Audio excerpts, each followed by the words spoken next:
Hey everyone, welcome back to the accountancy class. So today we are going to start a new chapter number 4 that is basis of accounting. आपकी book का सबसे छोटू chapter है ये लेकिन important है. Okay तो आपको बिल्कुल भी स्किप नहीं करना है, वीडियो को एंड तक देखो, चैप्टर खत्म हो जाएगा, एक ही क्लास का चैप्टर है. Okay so without wasting any time आज की क्लास शुरू करते हैं.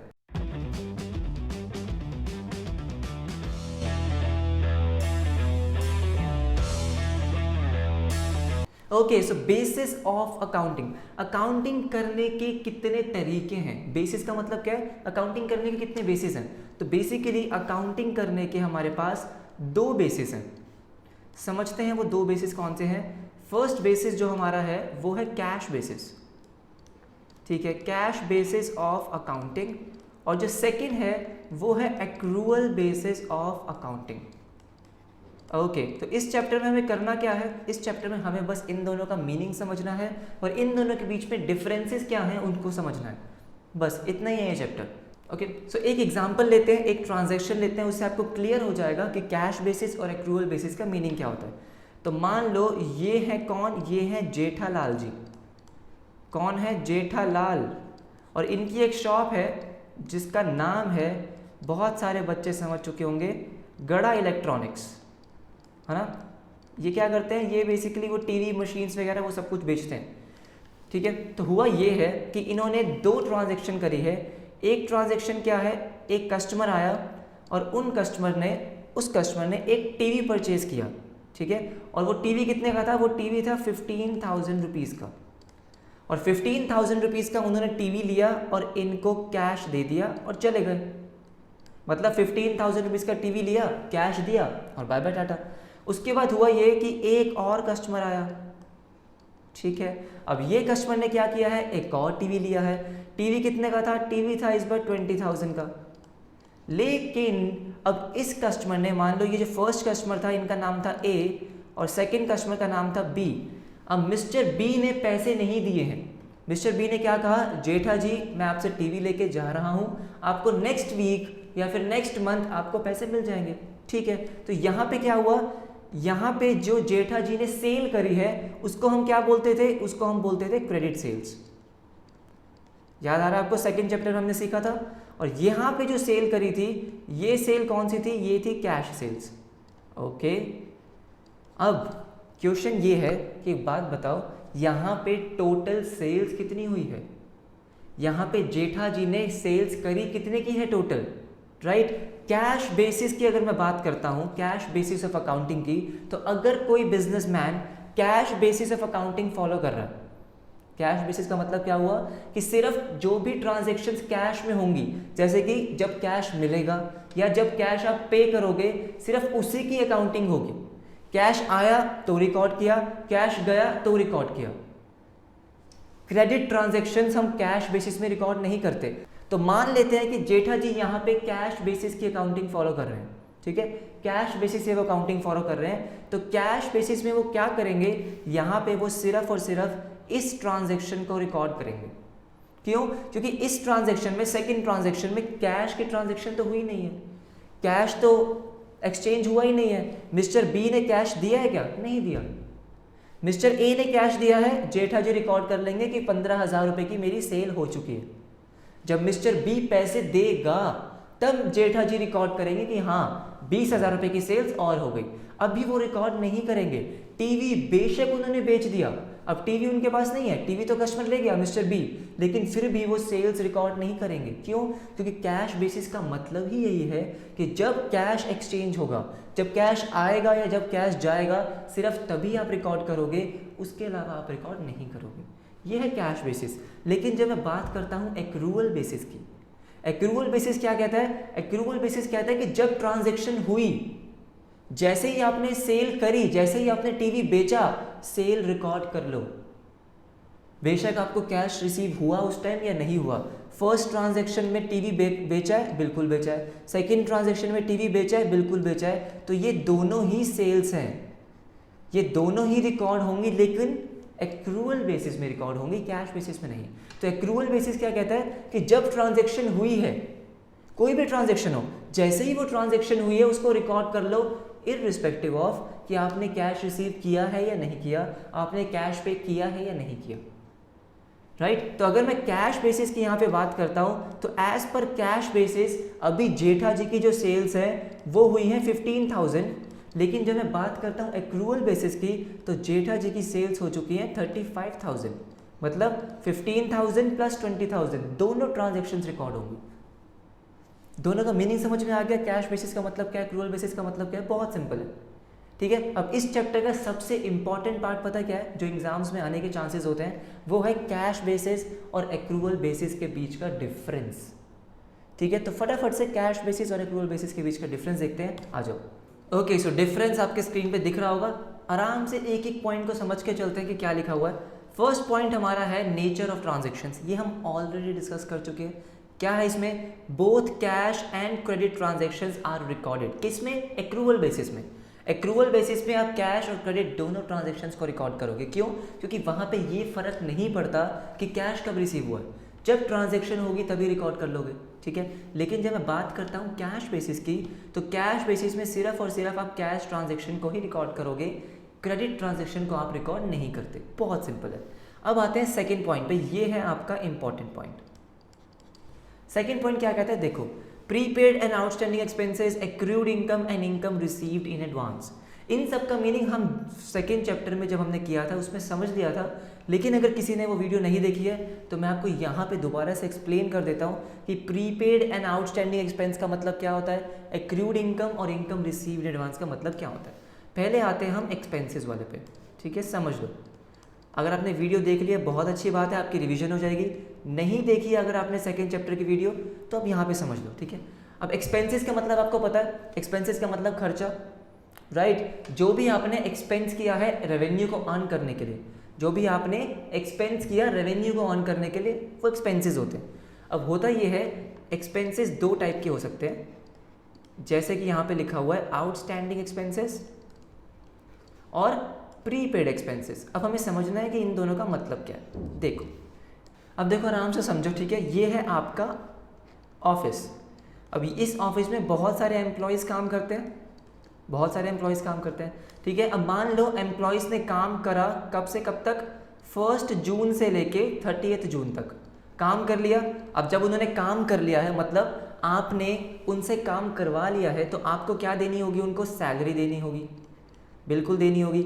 अब मान लो अगर आपने 30 जून तक सैलरी नहीं दी है, 30 जून तक आपको सैलरी दे देनी चाहिए थी, लेकिन अगर आपने 30 जून तक सैलरी नहीं दी है, इसका मतलब क्या है कि आपने उनसे सर्विसेज तो ले ली, आपने उनसे काम तो करवा लिया, लेकिन पैसे नहीं दिए। तो इसको मैं क्या बोलता हूँ? सैलरी अब आपका क्या बन चुका है? Outstanding expense, outstanding salary. मतलब क्या हुआ कि वो सैलरी की पेमेंट अभी तक आपको दे देनी चाहिए थी, ड्यू हो चुकी है लेकिन आपने पे नहीं करी, ड्यू हो चुकी है लेकिन आपने पे नहीं करी, उसको मैं क्या बोलता हूँ? आउटस्टैंडिंग। आउटस्टैंडिंग का मतलब ही क्या है कि आपका वो पेमेंट ड्यू हो चुकी है, पेमेंट कर देनी चाहिए थी आपको, लेकिन आपने अभी तक नहीं करी है, उसको मैं बोलता हूँ आउटस्टैंडिंग सैलरी। आउटस्टैंडिंग एक्सपेंस का मतलब समझ में आया? ऐसे बहुत से एक्सपेंसेस हो सकते हैं। मान लो आपने कोई अपना ऑफिस रेंट पे ले रखा है ना, आपने पूरे महीने उस ऑफिस में काम किया है लेकिन अभी तक रेंट नहीं दिया। रेंट आपको दे देना चाहिए था, अभी तक पूरे महीने आपने उनकी जगह यूज़ करी है, रेंट दे देना चाहिए था, लेकिन अभी तक नहीं दिया, वो भी आपका क्या हो चुका है? आउटस्टैंडिंग। तो जिस दिन पे आपका वो एक्सपेंस की पेमेंट ड्यू हो जाती है, जिस दिन पे आपके एक्सपेंस की पेमेंट ड्यू हो जाती है, लेकिन अगर आपने उस दिन पे पेमेंट नहीं करी, वो एक्सपेंस आपका हो जाता है आउटस्टैंडिंग। सिंपल है, ठीक है। अब देखो, मान लो कि 1 जून को आपके पास एक एम्प्लॉय आया है, उन्होंने कहा कि सर मुझे ना आपसे इस महीने की सैलरी एडवांस में चाहिए। क्या चाहिए? एडवांस में, मुझे कुछ ज़रूरत है। क्या उस एम्प्लॉय ने अभी पूरे महीने काम किया है? नहीं किया, तो आपका एक्चुअली में अभी खर्चा हुआ नहीं था। देखो, एक्सपेंस कब होगा? एक्सपेंस तब होगा जब आपने उसकी सर्विसेज ले ली है, उनसे काम करवा लिया, तब आपका एक्सपेंस होगा। लेकिन अभी क्या हुआ? 1 जून को ही वो आपके पास आया और कहा कि 10,000 रुपीज़ मुझे आप एडवांस दे दीजिए, मैं काम करता रहूँगा, ठीक है। तो यहाँ पे आपने क्या किया? अगर आपने ये 10,000 दे दिए तो ये 10,000 आपके लिए क्या है? Prepaid.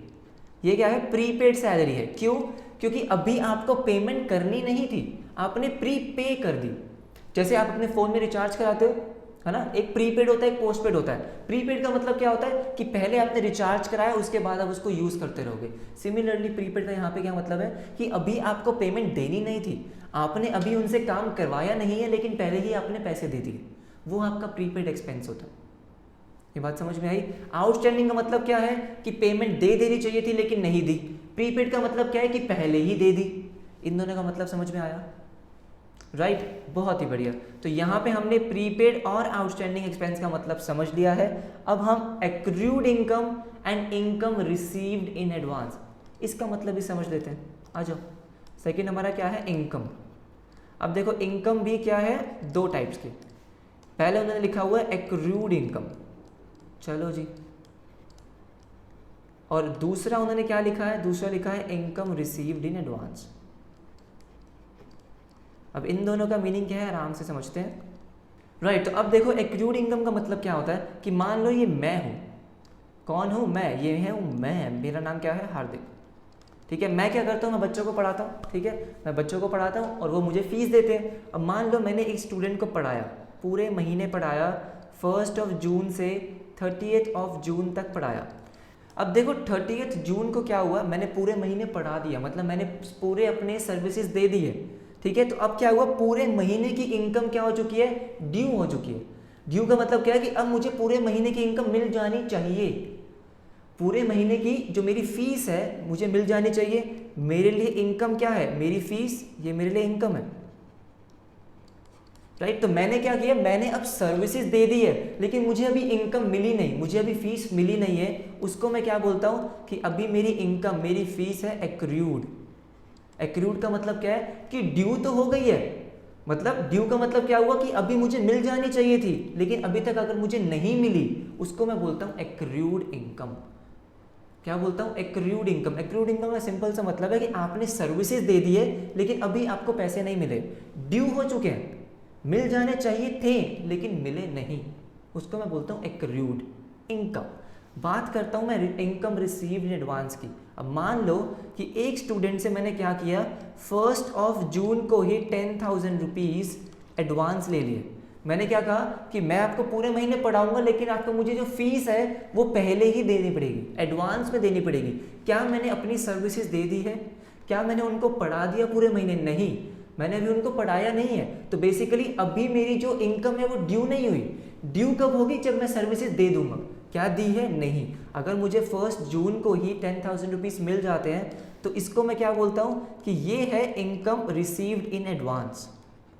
Income received in advance, अभी मिलनी चाहिए नहीं थी लेकिन मिल गई, ड्यू नहीं हुई लेकिन मिल गई, सर्विसेज में बाद में दूंगा। दोनों का मीनिंग समझ में आया। एक्रूड का मतलब क्या है कि इनकम ड्यू हो गई है लेकिन मिली नहीं है। एडवांस का मतलब क्या है, मिल गई लेकिन ड्यू नहीं हुई थी, आपने सर्विसेज दी नहीं थी। तो दोनों का मीनिंग क्लियर हुआ, बहुत बढ़िया। अब आते हैं अपने डिफरेंस पे, सब समझ में आएगा। देखो अब देखो एक्रूअल बेसिस ऑफ अकाउंटिंग में क्या लिखा है, prepaid and outstanding expenses are accounted in the profit and loss account. Accrued income and income received advance are also accounted. ध्यान से समझते हैं। एक्रूअल बेसिस का मतलब समझ लिया आपने कि ट्रांजेक्शन को आप तब रिकॉर्ड करोगे, ट्रांजेक्शन को आप तब रिकॉर्ड करोगे जब वो हो चुकी है। जैसे ही ट्रांजेक्शन हुई आप उसको रिकॉर्ड करोगे इररिस्पेक्टिव ऑफ कि आपने पेमेंट करी है या नहीं करी, या आपको पेमेंट मिली है या नहीं मिली, करेक्ट। अगर हम बात करें ये एक्सपेंसेस की, आउटस्टैंडिंग और प्रीपेड। आउटस्टैंडिंग का मतलब क्या था कि आपको सैलरी दे देनी चाहिए थी लेकिन अभी तक आपने दी नहीं है।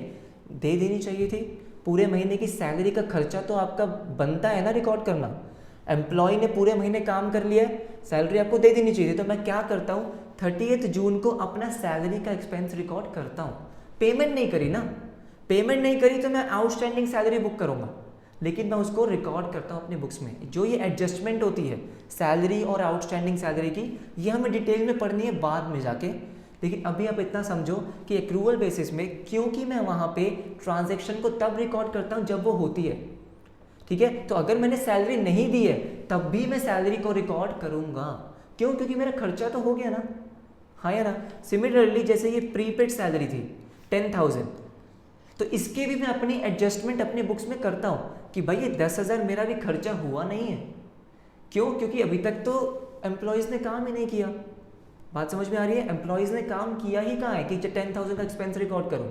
तो बेसिकली मोटा मोटा मतलब ये है कि बेशक वो आउटस्टैंडिंग हो या प्रीपेड, इन दोनों की एडजस्टमेंट मैं अपनी बुक्स में करता हूँ, और वो एडजस्टमेंट कैसे करते हैं वो हमें बाद में सीखना है, लेकिन इनकी मैं एडजस्टमेंट एक्रूअल बेसिस में करता हूँ। ठीक है, अब हम बात करते हैं कैश बेसिस ऑफ अकाउंटिंग की। एक बात बताओ, कैश बेसिस में क्या होता है कि जब पेमेंट कर दोगे तब ही रिकॉर्ड करना, हाँ या ना? तो अगर मैं बात करता हूँ आउटस्टैंडिंग एक्सपेंस की, आपने पैसे नहीं दिए, पैसे नहीं दिए ना, पैसे दिए नहीं दिए, नहीं दिए, आउटस्टैंडिंग का मतलब क्या था कि पैसे नहीं दिए, जब पैसे ही नहीं दिए तो आप रिकॉर्ड ही नहीं करोगे। तो कैश बेसिस में ये prepaid, outstanding, accrued, income received advance, इसका कुछ काम नहीं होता। सिंपल सी बात होती है कि जब पैसे दोगे तब हम खर्चा रिकॉर्ड कर लेंगे, जब पैसे मिलेंगे तब मैं इनकम रिकॉर्ड कर लूँगा। तो ये जो एडजस्टमेंट्स हैं वो कैश बेसिस में नहीं होती, वो सिर्फ एक्रूअल बेसिस में होती है। समझ में आया?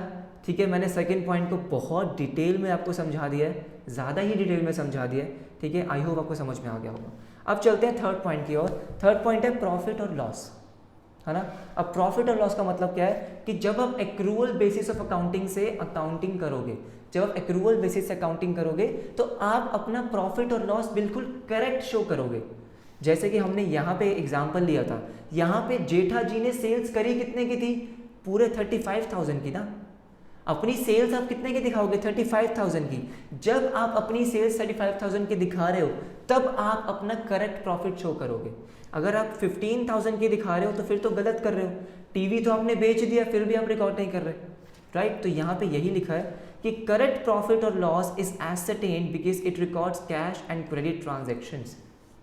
क्योंकि अब यहाँ पे कैश और क्रेडिट दोनों ट्रांजैक्शंस रिकॉर्ड होती है, तभी जाके आपका करेक्ट प्रॉफिट और लॉस निकलता है।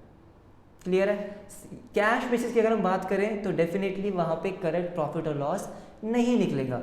करेक्ट प्रॉफिट और loss is not ascertain because it records only cash transactions. ठीक है, बात करते हैं टेक्निकल नॉलेज की।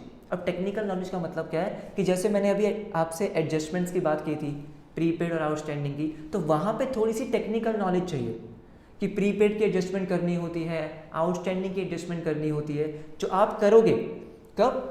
बाद वाले चैप्टर्स में, आगे वाले चैप्टर्स में। तो एक्रूअल बेसिस में आपको एडजस्टमेंट्स करने के लिए थोड़ी टेक्निकल नॉलेज चाहिए, लेकिन एक बात बताओ, कैश बेसिस में चाहिए क्या? कैश बेसिस में क्या है? पैसा आया रिकॉर्ड कर लिया, गया रिकॉर्ड कर लिया, उसमें क्या टेक्निकल नॉलेज, राइट?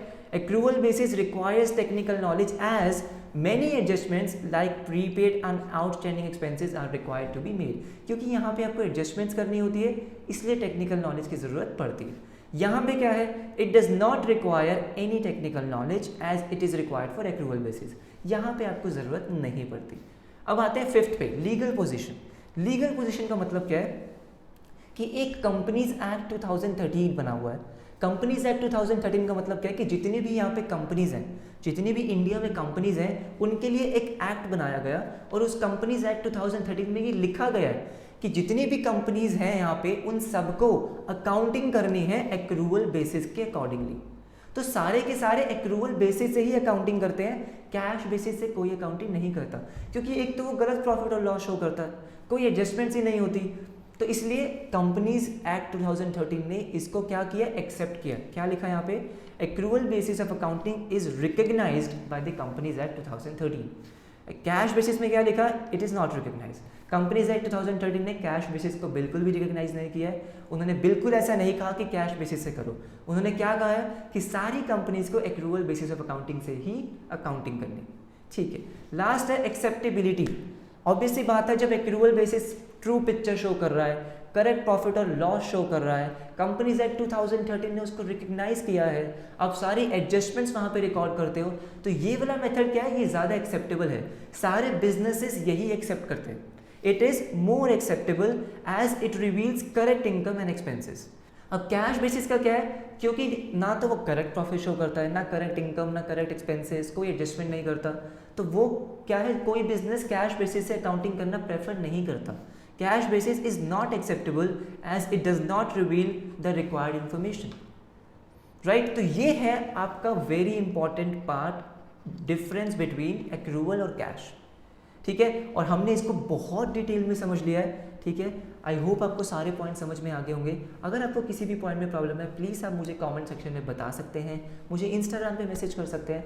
तो ये चैप्टर हमारा बिल्कुल क्लोज हो चुका है। इस चैप्टर में आपको कुछ भी और करने की ज़रूरत नहीं है। सो मिलेंगे आपसे नेक्स्ट क्लास में, लेकिन उससे पहले प्लीज़ अगर आपने चैनल को सब्सक्राइब नहीं किया है तो प्लीज़ सब्सक्राइब कर दो, राइट। अगर आप मेरी वीडियो स्टार्टिंग से कवर करते आ रहे हो तो आप समझ रहे होगे कि मैं कितने एफर्ट्स डाल रहा हूँ आपको एक एक टॉपिक समझाने के लिए, ठीक है। तो प्लीज़ चैनल को सब्सक्राइब कर देना, यूट्यूब बाबा को पता चलता रहेगा कि आपको मेरी वीडियोज़ पसंद आ रही है।